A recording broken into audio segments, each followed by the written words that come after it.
Welcome to Behind the Headlines, the weekly news roundup from Utah Public Radio and the Salt Lake Tribune. I'm Tom Williams. Utah's former higher ed boss was accused of sexual misconduct. A 2-year Tribune legal battle now reveals why. While officials stay silent, demand for homeless services has grown in Utah County. Everyone's struggling with the influx. And a mine is coming to severe dry lake. Here's what it could mean for Utah's dust pollution. Joining me today are Salt Lake Tribune reporter Paighten Harkins. Paighten, thanks for joining us. Of course. Thanks for having me. Thank you. Water and land use reporter Leia Larsen is back with us. Leah, thank you. Yeah, thanks for having me, Tom. Later in the program, we'll have reporter Courtney Tanner with us. Let's start with Paighten Harkins. You cover, I guess, among other things, or solely Utah County? You kind of cover Utah County? I cover it sometimes. I cover, try to look broadly at growth in the state. And so Utah County has been such a beacon, for growth recently. So yeah, I look at Utah County quite a bit. Yeah. And so in this story, I'll just read the headline again. While officials stay silent, demand for homeless services has grown in Utah County. Everyone's struggling with the influx.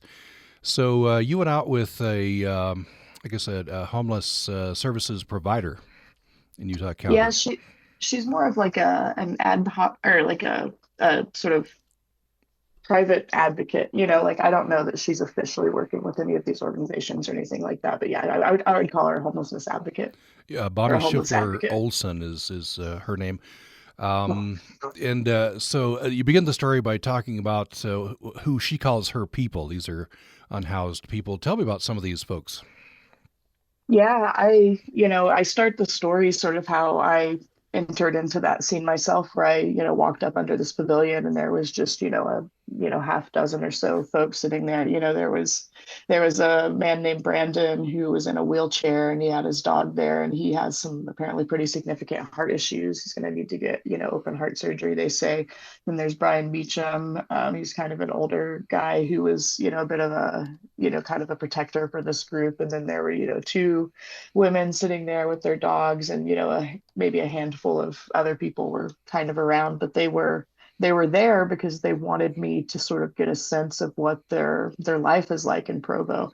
And so, she had wrangled all these people together and then they talked to me about it. And, these people are struggling to get by there.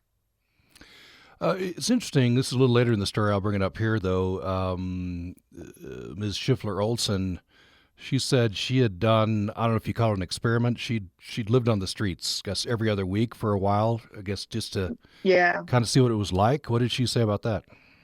Yes, because, she does this advocacy work. And so it's like, she had been homeless herself, but it was my understanding decades ago. And so it's been a while since she had kind of lived the experience of, these people that she cares so much about.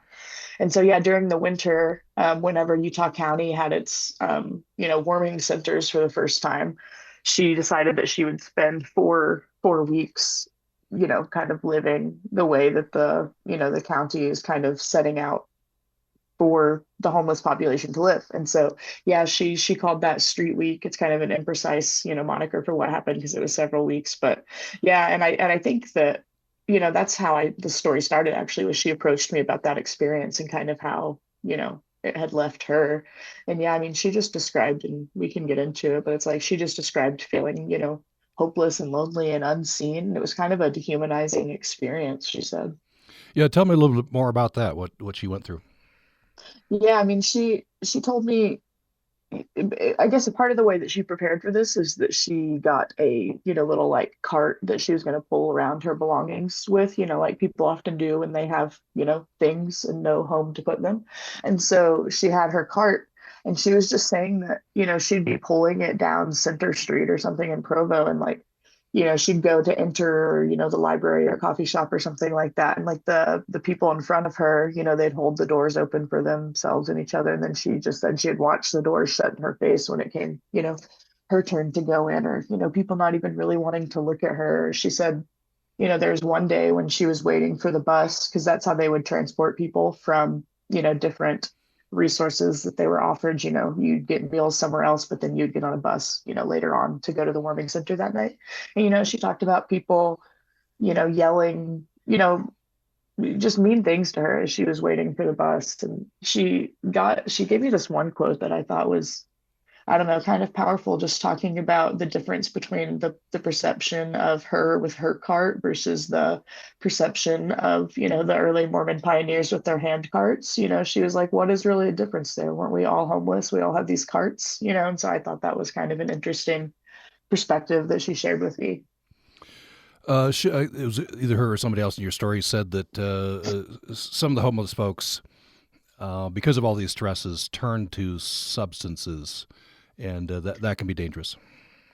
Yeah, no, I mean there's certainly an amount of drug use within this population, and there's all sorts of different reasons for it. In Provo, they have a very no camping ordinance, and so it's like you can't even fall asleep in a public park during the day to take a nap, from my understanding, or the police will, ask you to move. And, while Provo and Utah County generally, they do have options for shelter, overnight shelter, but they're like hotel motel vouchers and things like that. And so there's not really a place where people can like drop in and sleep. And so, advocates tell me that some people will use, like stimulant drugs to stay up, or say they do get into a congregate shelter setting, like at the warming centers this winter. It's like some people are really nervous in those settings, and they might take like a depressant type drug to, just get through it. I mean, just getting, sometimes these drugs are what people turn to just to get through life. And it's like, obviously you want to fix the, problems with substance misuse and stuff like that. But this, some of these people seem to be using these drugs as a tool. One of the questions one of these folks that you met with had was, when are they going to open the cooling center? There's a warming center, but and she was informed, or he was informed, that well, there is no cooling center. Yeah, which I'm Salt Lake County has designated cooling centers, so it wasn't a completely, out of nowhere question. You might assume that a place would have them, but yeah, Utah County doesn't have any sort of formal cooling centers. I mean, you can always do things like go to the library. I've heard good things from unsheltered people about being able to go there and feel unhassled and kind of get away from the heat.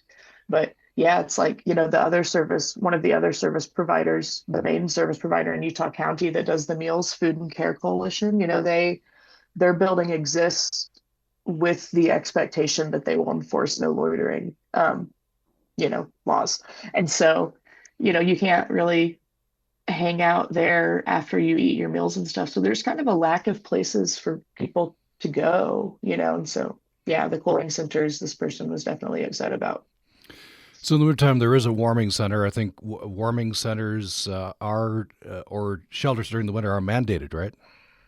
Yeah, it's it comes from that state law that required that, you have a certain number of emergency shelters in the winter, to try to prevent things like, people getting frostbite or dying out in the cold, or something like that. And so, there's the state law that mandates that, and there's various, avenues that counties can go to address it.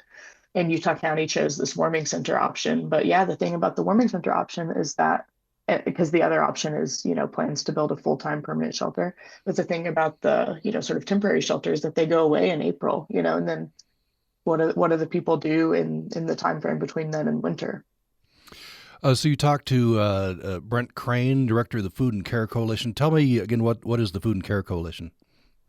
Yeah, it's like the main sort of homeless services provider in Utah County. And so, they provide meals for people every day. They have showers. There's like outlets if you want to, charge your phone and stuff like that.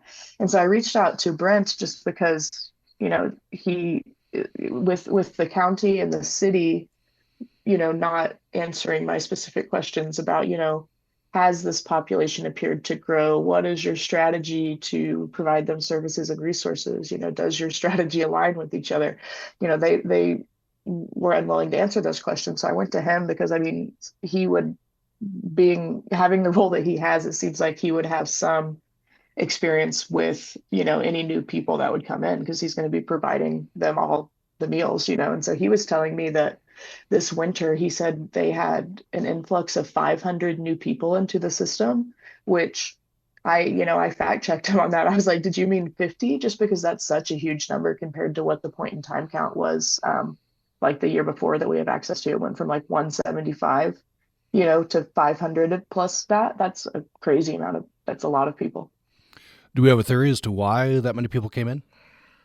Yeah, I mean, Brent told me that it was something like the warming centers attracted more people. I'm not, I'm not certain about that. I mean, one could also probably theorize that maybe Utah County's growing population has something to do with it. Just more people in general in our economic climate might mean more people who can't afford homes or, have that one mistake that leads them into homelessness or something like that. And it might be some combination of those things. And right now it's just, kind of theories, but yeah, Brent thinks it was the warming centers that kind of attracted people to Provo. Is he able to break that out? People local or people coming in? He said about half of that 500 number were people not from Utah County, but I'm not sure. And then I guess, the people who were here prior to the influx of 500, you could assume they'd, been from Utah County, but I don't know the number of people that were here before outside of that pit count. And the last number that we have is from 2024. They haven't released the newest numbers from 2025. So maybe that discrepancy is not as big as I think now, but we'll just have to see. I guess hard to get absolutely accurate numbers, right? They do the point and count, but that's just one point.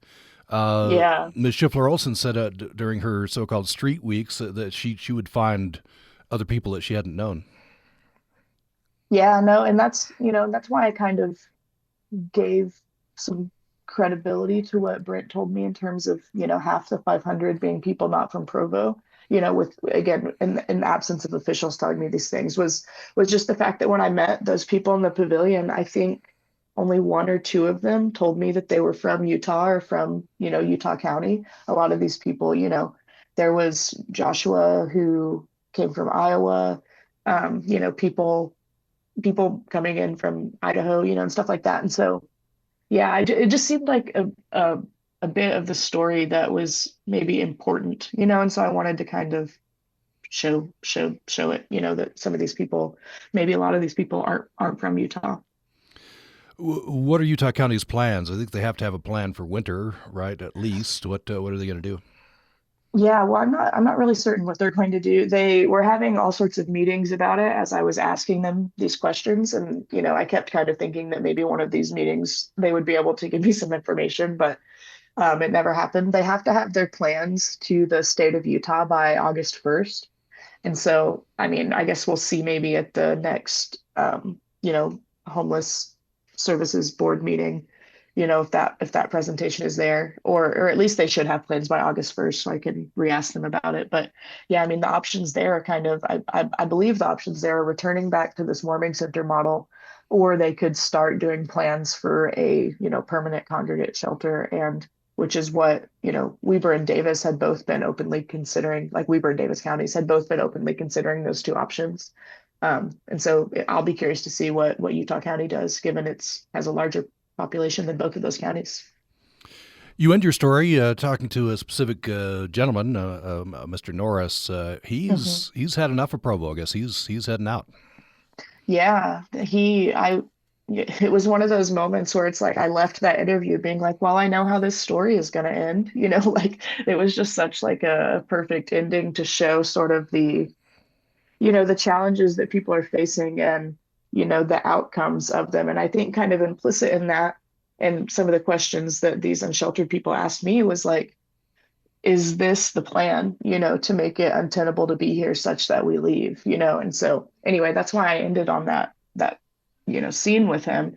But yeah, I mean, he came here to be with his boyfriend, and he said he experienced, in addition to just the hardship of being on the street after he and his boyfriend broke up, but just kind of homophobia and violence prior to that. He said he got kicked out of his boyfriend's house. He just had, seems like, a pretty bad time in Provo, and he was ready to go to greener pastures, which in his mind, that's Kansas, and I haven't actually heard from him since, so I don't know how Kansas is treating him. Well, Paighten Harkins, thanks for telling us about this. Yeah, of course. Thanks for having me. Salt Lake Tribune reporter Paighten Harkins. You're listening to Behind the Headlines, the weekly news roundup from Utah Public Radio and the Salt Lake Tribune. Following a break, we'll be talking with water and land use reporter Leia Larsen. Here's the headline. A mine is coming to Severe Dry Lake. Here's what it could mean for Utah's dust pollution. We'll have more following this break.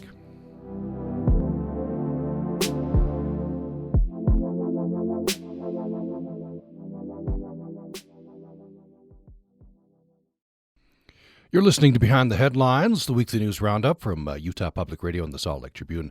I'm Tom Williams. We turn next to Salt Lake Tribune water and land use reporter Leia Larsen. Leia, thank you. Yeah, happy to be here. So I guess welcome back. Essentially, you've been on a fellowship with the New York Times, I believe. Yeah, that's right. Yeah, it's good to be back. So you didn't leave Utah, but you're reporting for the Times. That's right. Yep. Local, it was called a local investigations fellowship. So the whole idea is that you're still based in your local community and providing the mutual benefit of local reporting for the Times while also getting training from the New York Times that I can then bring back to our newsroom in the Tribune. So All yeah, right. great year. Well, good to have you back with the Tribune and on Behind the Headlines. Interesting story here. We're talking about a mine that's going to be coming to Severe Dry Lake. So, and what that might mean for dust pollution. So, Severe Dry Lake, where is this? Yeah, so Severe Dry Lake is in Millard County, so kind of between Salt Lake and St. George, and kind of this rural part of the state, rural but very beautiful part of the state. And it's like the Great Salt Lake. It is a shallow terminal lake that is salty, but because its main tributary, the Sevier River, is so overtapped by agriculture and uses upstream, it's dry most of the year. Um, I think there's a report that came from out from the state like more than 20 years ago that said only about 4% of the river reaches a lake, and then only in wet years, and that again was 25 years ago before we had this mega drought. So this lake is mostly dry most of the year, and as dry lakes do, it has dried out and become a big source of dust pollution, even for us all the way up here, more than 100 miles north in the Wasatch Front. Yeah, more than 100 miles, but I guess the dust travels on the wind and reaches the Wasatch Front.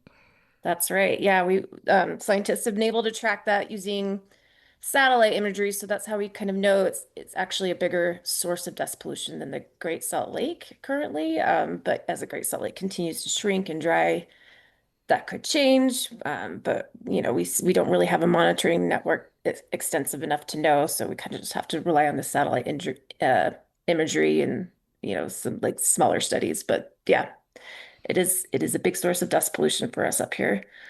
I love this quote, Adam Richins, Millard County planner. Um, he said, "Yeah, I think Severe Dry Lake is a contributor to dust storms, but our whole county is dirt." So I like that quote. Yeah, that actually, so I tag teamed the story with my colleague Brooke Larson, and your listeners might wonder if there's a relation there. We are not related, but she got that quote. She is based in Southeast Utah, so it's kind of like the boots on the ground in that area. So she did that great interview and got that great quote. Yeah. How big is Severe Lake? I guess we're calling it Severe Dry Lake because most of the year it's dry. Part of the year, I guess it does have some water. Yeah, it's big. It's 250,000 acres, which is about 400 square miles. And just to put that in perspective, when you read reporting about the Great Salt Lake drying up, you'll probably hear mention of Owens Lake in California, which is the largest source of human-caused dust pollution in the nation. And that lake, which completely dried up because of water use in Los Angeles, that lake is 100 square miles. So Severe Dry Lake is 400 square miles, four times bigger than that. Mm-hmm. What kind of mining does this company want to do? Yeah, great question. So, yeah, I mean, what use is a dusty old dry lake Mm-hmm. bed to a mining company? Um, so, if you think about the Great Salt Lake, we have Compass Minerals, which pumps briny water out of the Great Salt Lake and evaporates it in ponds that make all those cool colors that you probably see in photographs. And from that brine, they extract a mineral called sulfate of potash. And it is an important material used in organic fertilizer. Compass Minerals is the largest producer of this material in the nation, and I think actually in the Western Hemisphere. It's the largest producer. I think it's the only producer in the nation and the largest in the hemisphere. And this fertilizer goes into all kinds of things your listeners probably like to eat, including Berries, nuts, grapes.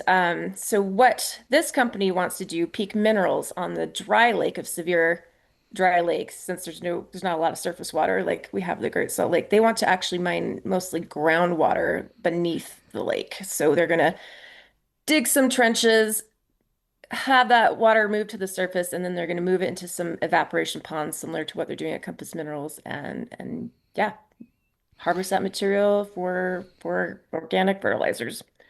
I guess a potential problem is dust, right? I should mention, you mentioned this in your story there. Millard County does have dust storms. Sometimes could be deadly brownout conditions on the highway. Oh yeah, they can be so bad. I mean, when I was a teenager, I was going to Cedar City to compete in a swimming competition, and I got caught in one of these dust storms blowing off this lake. It was total brownout conditions. It can be very dangerous. So yeah, it is a major source of dust currently, and so the concern becomes like, okay, so if you're going to be further tapping this dry lake and any water underneath it, is that going to create all these disturbances to the lake bed? If you're digging channels and running equipment to do this mining operation, what is that going to do to the dust? Is it going to make it worse? I mean, you think like if they're going to build evaporation ponds on part of the lake bed, maybe that will keep some of the dust down, but the lifetime of this project is only like 25 to 30 years. So what happens when they close shop and move on and all the aquifer directly beneath the lake has been pumped for so many years? That was kind of the question and the inspiration for this story that Brooke and I did. So BLM has finalized an environmental review. I guess they're okaying this. Yeah. Are environmental groups okay with this? Well, I think in environmental reporting, there's always this tension that comes up where there are natural resources that we need in our lives as, modern humans, whether it's minerals for your soda can to the, materials in your cell phone to the materials that go into the food that we need to support a global population. But anytime you're extracting a natural resource, there's going to be some impact to the environment. So, yes, of course, environmental watchdog and activist groups are concerned about this. I mean, if nothing else, because like it is like a uniquely beautiful place, the Severe Dry Lake, and putting a massive mining operation is going to ruin that viewscape for those who enjoy it. And then, of course, there's this dust problem, and there's even a bigger issue environmental advocates are concerned about, which is pumping the aquifer in this very, very dry part of the nation that already, has seen its aquifer so overtapped. I mean, like there's some connectivity to Cedar City, which you probably are aware they're having groundwater. They entirely depend on groundwater in Cedar City, and it is completely almost run out. And they have like problems with the earth sinking because the aquifer has been so overtapped. So that, that like all these aquifers in this part of the state are connected. And so there's concerns that like if you're going to just poke more holes into the ground, what is that going to do for, these springs and aquifers throughout the entire Great Basin that are supporting, wildlife and birds and things. So, yeah, I think the environmental groups are a bit concerned. How soon is the company going to move on this? Good question. They've had fits and starts. They've been trying to get this project rolling for decades now, I think. It ran into a few financial troubles around the time of the pandemic, and I think they're trying to get some more funding together before they can officially press go on it. But it sounds like they're optimistic and they have all their approvals in place, of course, from BLM, which was a major hurdle they had to cross. So it could be a few years, maybe in a year we'll see activity, but TBD. All right. Well, thanks for telling us about this. We're talking with Leia Larsen, reporter with the Salt Lake Tribune. We have time to at least briefly treat this story. A solution to Great Salt Lake's blowing dust might lie deep below it and beneath its surface. So there's a University of Utah scientist who has found water, I guess, fresh water below the Great Salt Lake.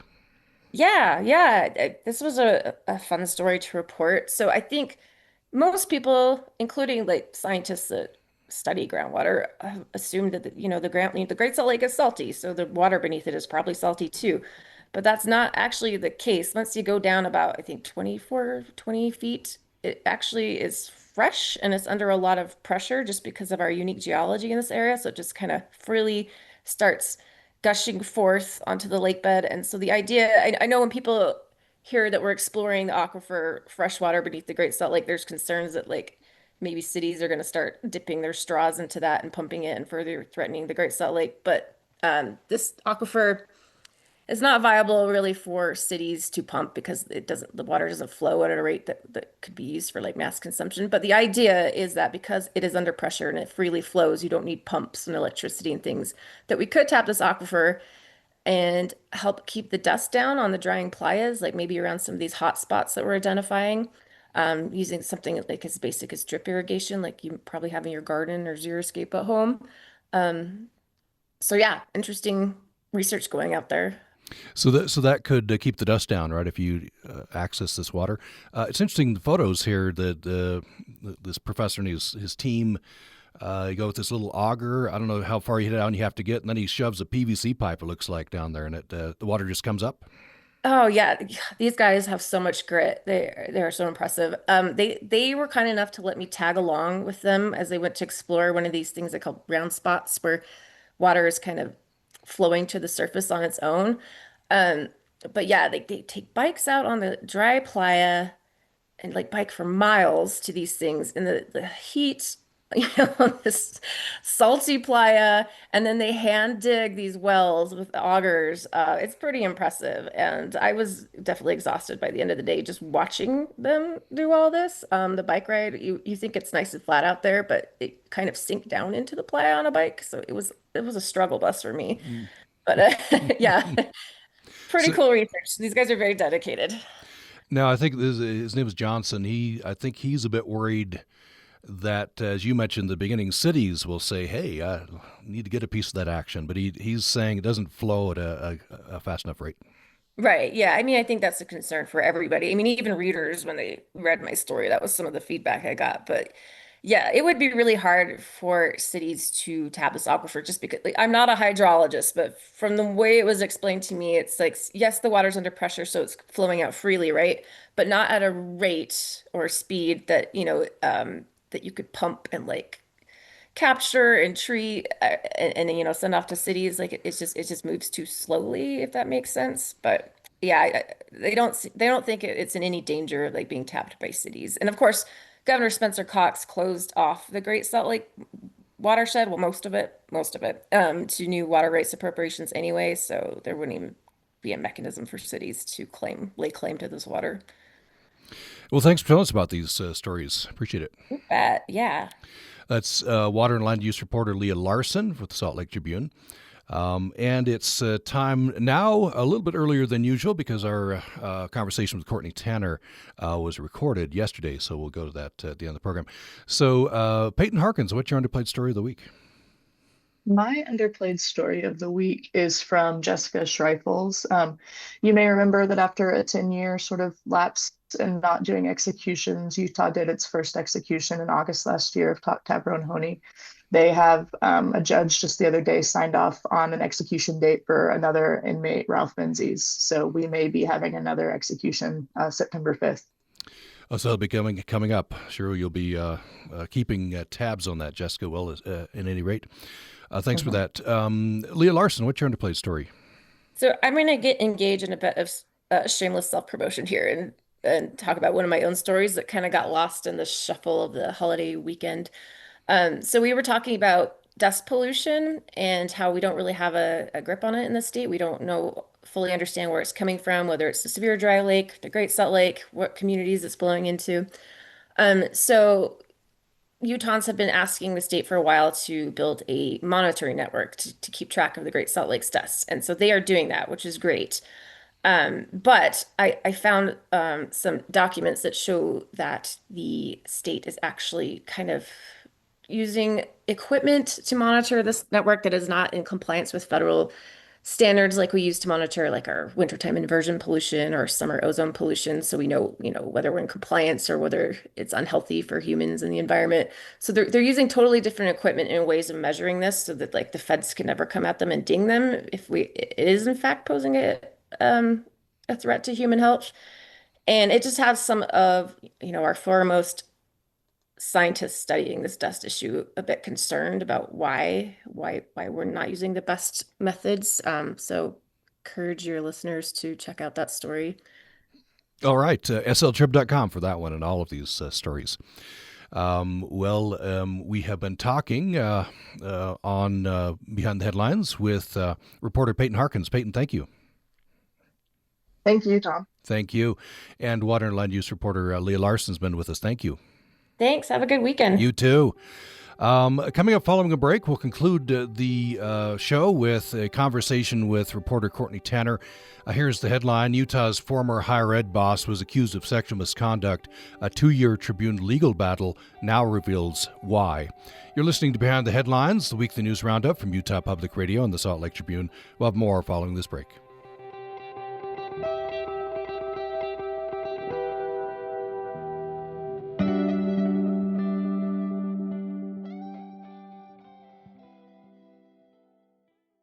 You're listening to Behind the Headlines, the weekly news roundup from Utah Public Radio and the Salt Lake Tribune. I'm Tom Williams. In this part of the program, we're going to be talking with Salt Lake Tribune reporter Courtney Tanner. Courtney, thank you so much. Hi, Tom. Thanks for having me. We appreciate it. We want to talk about several stories. We'll start with this one. This published last week. It's a big story. We want to cover this. Here's the headline. Utah's former higher ed boss was accused of sexual misconduct. A 2-year Tribune legal battle now reveals why. Who are we talking about in this case, Courtney? Yeah, this involves Dave Wolstenhume. So he was the previous commissioner, not the commissioner currently, but held the position that's basically the top-ranking higher education position in the state. All right. When did this happen? Do we know exactly? It's a little fuzzy on exactly when the alleged misconduct happened. So he resigned in September 2023. We know that there was an investigation going on during that time. We also know that some folks came forward with allegations that spring. The document that we actually got on the situation doesn't include the date of when it happened. Now, Wolstenhume has told me that it happened in spring of 2022, so a year before it was reported, but that hasn't been confirmed by any official outlet or agency in the state. So this is an event hosted at least by Utah State University on the USU campus. We don't, at least hosted by USU. Yeah, hosted by USU. Based on the document, it sounds like maybe in Logan. Again, a lot of the details are a little bit fuzzy. They were redacted out of the document as kind of a privacy measure. So what is Wolstenhume alleged to have done? Yeah, so when he stepped down, we, were kind of concerned about how abrupt it was. And so I'd started asking some questions about, why did this happen? And it turned out that he was under investigation for sexual misconduct at the time. And this document for the first time kind of explains what that looked like, what that sexual misconduct was. And so in this situation, according to this document, Wolstenhume had been attending an event. He saw someone he knew, a woman. This woman walked over to him, and the woman told investigators that she had kind of long known Wolstenhume, and they often greeted each other with a hug. And so she hugged him. But according to what she told investigators, he kind of lingered, his hand lingered on her and kind of slid down her back and rested on her butt. And then according to this report, he tapped her butt several times. So at least according to her, this is unlikely to have been accidental. Yeah, that's exactly what she told investigators. She said, based on how long he kept his hand there and then, the tapping, that it didn't feel to her like anything that would have just happened in the normal course of a hug. What does Wolstenhume say happened? Wolstenhume has denied any of the allegations of misconduct. He told investigators that he couldn't remember if the woman was at this event that he attended, but that he, did typically greet her with a hug. He did say that, and that he and his wife often greeted this woman with a hug, that they, had long known this woman. But he says he has no recollection, essentially, of this happening, of, like I said, of her being there. So kind of a blanket denial, essentially. Did this woman have witnesses to this? This is, I guess, a public event. Yes, that's a very good point in this.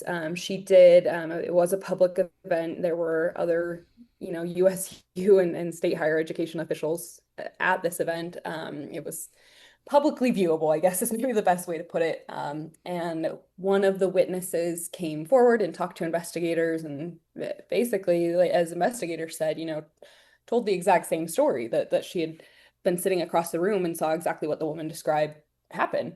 The woman, at the center of the case also later told a coworker, and that coworker is who actually reported the incident, and had also seen Wolstenholme at this event kind of acting a little strange. He says he was kind of looking at women inappropriately, looked at his, the coworker that reported it said that Wolstenholme looked at his wife, the coworker's wife, in kind of a weird way that made the couple kind of uncomfortable. So there are people that confirm the details of this, essentially. So I guess the Utah System of Higher Education, they, I guess, got wind of this and ordered an investigation. Is that what happened?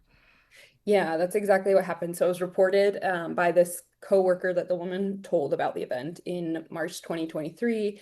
And they start, doing interviews, doing an investigation, and more reports actually started coming in too about other people who had seen or heard this. A couple people that said that they saw Wolstenholme at the event and he appeared to be drunk, and then other allegations as well. So they kind of just got this waterfall almost of allegations in this situation and started looking into them.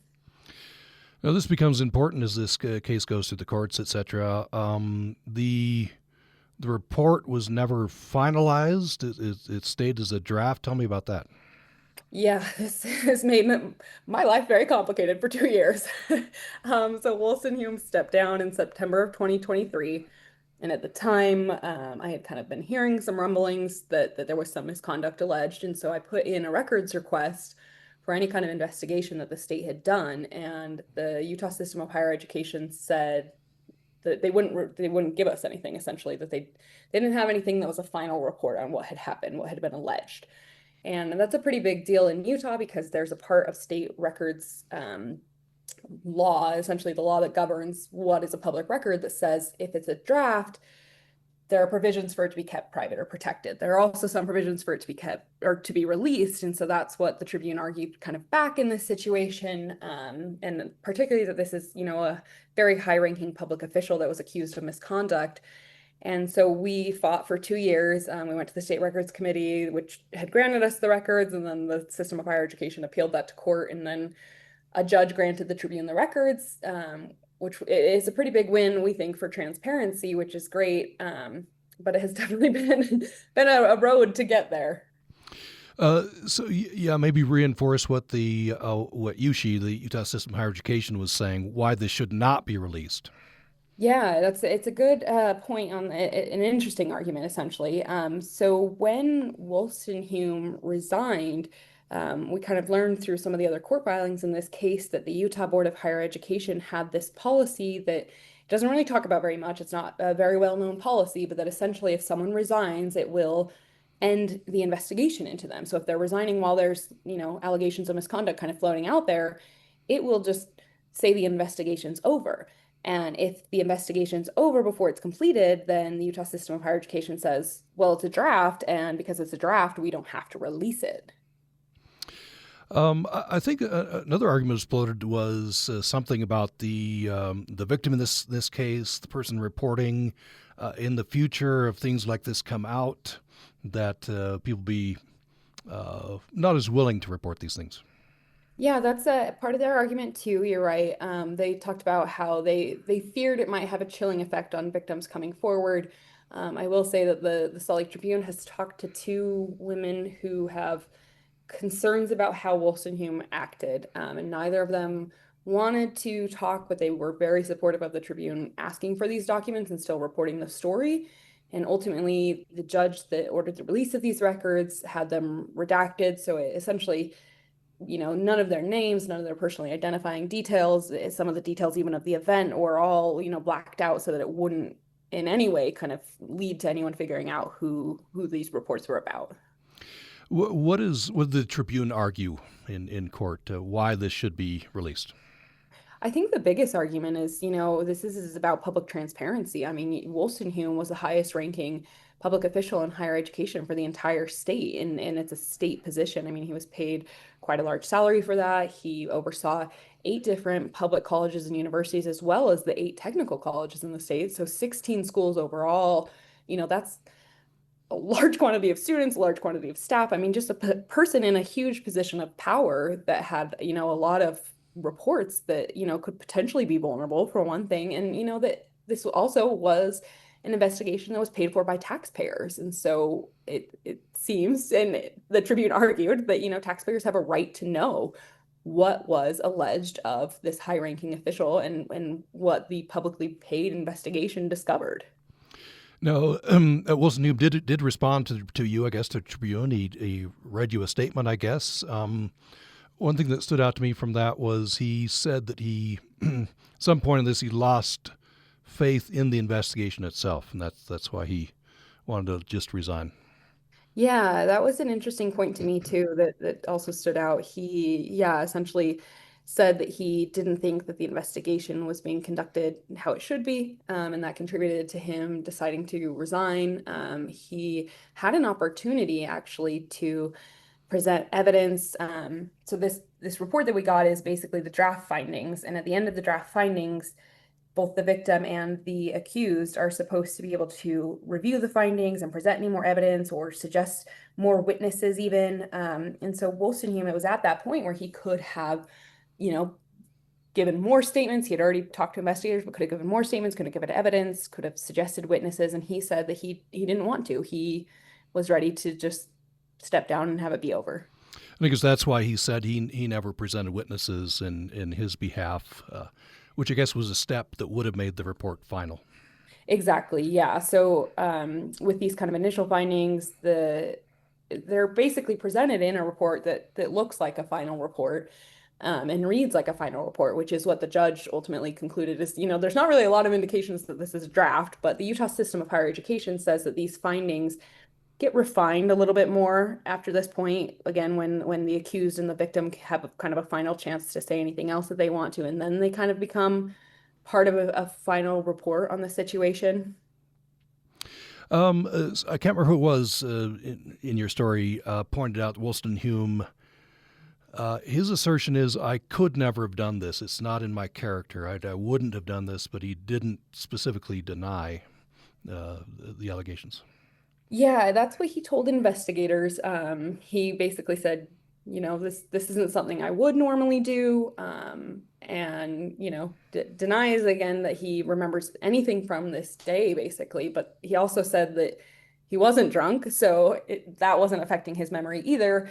But investigators basically said he didn't kind of flat out challenge what the woman had said, which was kind of an interesting part of the report. That essentially stands out that the woman and her witnesses, kind of all have this story that lines up, and then he's not really refuting it. Now, it's interesting you have this in the story. This particular case was mentioned by several lawmakers as a reason they wanted to change Utah's grandma process. Tell me about that. Yeah, it's public records access in Utah is in kind of an interesting place right now. The state legislature has been kind of chipping away at some of the protections, I guess I would say lately. We had the big calendar decision where essentially, reporters from KSL and the Salt Lake Tribune were pushing for Sean Reyes, the former Utah Attorney General's public calendars, and, won in the State Records Committee, but then the legislature decided that they didn't like that calendars were seen as a record, and so they specifically blocked that. There is this kind of like back and forth between, wins, and then the legislature kind of walking that back. The State Records Committee where we won this decision is now defunct. There's a person now who kind of a singular person who rules on grandma appeals essentially. And so, yeah, there were lawmakers, I guess, that brought up that knew that the Tribune was fighting this fight for this report, this draft report, and they were initially kind of looking at whether or not they should strengthen the law around when draft reports can or can't be released. Mm-hmm. Now, the judge specifically mentioned the balancing test. I think this was contested during debate over the new grammar rules. I think it was kept, if I remember correctly. Yeah. But tell me about this balancing test, and the judge cited that. Yeah, and it was kept. You're absolutely right, which is a big win for for most journalists and the public, I would say. Essentially, there's this test when it's not 100% clear if a record should or shouldn't be released. If there's kind of this debate, there's this competing interest, and you can kind of weigh this balancing test over whether there's more public interest in getting a document or if the government's interest in keeping the records private is bigger. So essentially you weigh which one outweighs the other. And in this case, as you said, the judge said, the public interest in this document on this public official is stronger than the government's interest. I guess finally on this, you quote the Tribune's lawyer. He says this is a big win for transparency. I guess that's from the Tribune's point of view. That's what this was about. Yes, and thank you, because I do want to give major credit to Mike Judd, who is the Tribune's attorney, just a really brilliant lawyer, and argued this for us, and I appreciate that immensely. And yeah, I mean, he made this really striking comment that the public should have access to documents that are investigations into misconduct of government officials, and that should be the case whether or not the individual or the institution is uncomfortable with what was found there. That this is the public's right to know what their government officials are doing. And just quickly, one more story. We're talking with Courtney Tanner, by the way. The University of Utah picks a new logo to avoid confusion with other U schools. And this could be for, I guess, outside of Utah consumption mostly, right? Yeah, it's kind of interesting. University of Utah, it's double U, right? University and Utah. We should, our state should have the U, but really should, right? Yeah. You'd think. University of Miami is very famously known as the U, right? So that's right. One problem. Yeah. So that's exactly, nailed it. The U is trying to grow its national reputation, and so it wants to not be confused essentially with other U identified things. So that's primarily the University of Miami, but also there's like a hygiene brand, Unilever, that also uses like a block U, and so the U just wants to essentially be distinct on a national scale. And so you're right, it's the double U's, which is, it sounds like another letter. It's very confusing. Interlocking U's, essentially two U's together, that it will use moving forward for its logo. And then I guess the words "the University of Utah" with it. That's right. Further kind of avoid add, confusion. Yeah. Really hone it in on that. Yeah. What about the health center, the block U with the DNA strand? Will that still be there? That's a great question. The U is saying that that will remain, and a lot of like the on-campus uses of just like the block U or the U will remain too, because in Utah everyone knows what you're referring to when you say the U here. So if it's used by like departments or colleges, totally fine. That can continue. There's the huge block U, statue on campus that, everyone takes pictures by, and that'll stay. So probably in Utah, you won't notice a lot of changes, but the school's updating its website and different things like that to do the new interlocking U instead of the block U. Then what about I guess it's commonly referred to as the drum and feathers, although you point out in the story the gentleman who designed that took great umbrage to that. Tell me about that. Yeah, I did this story, I think last fall, it was really a fun story to work on. But essentially, yeah, everyone refers to this other logo that the U has as a drum and feather, but it's essentially not a drum and feather. Lacey Harris, he's this Ute leader who designed this other logo. The U has this long-standing partnership with the Ute Indian tribe, and so this Ute leader designed it, and it's actually a circle and feather. It's supposed to represent the circle of life, and not a drum, and it's so kind of an interesting history there. And yeah, Lacey Harris, used to bristle, according to his obituary, when people referred to it in the wrong way. And again, this new design, the interlocking U, will be used mostly, outside of Utah. For those who in Utah, I guess we know what we're talking about, but yeah, exactly. Yeah. Just to avoid confusion out of the state. So. Right. Well, we've been talking with Salt Lake Tribune reporter Courtney Tanner. Courtney, thank you so much. Yes, thanks for having me, Tom. Thank you. And you've been listening to Behind the Headlines, the weekly news roundup from Utah Public Radio and the Salt Lake Tribune. I'm Tom Williams. Hope you'll join me again next time.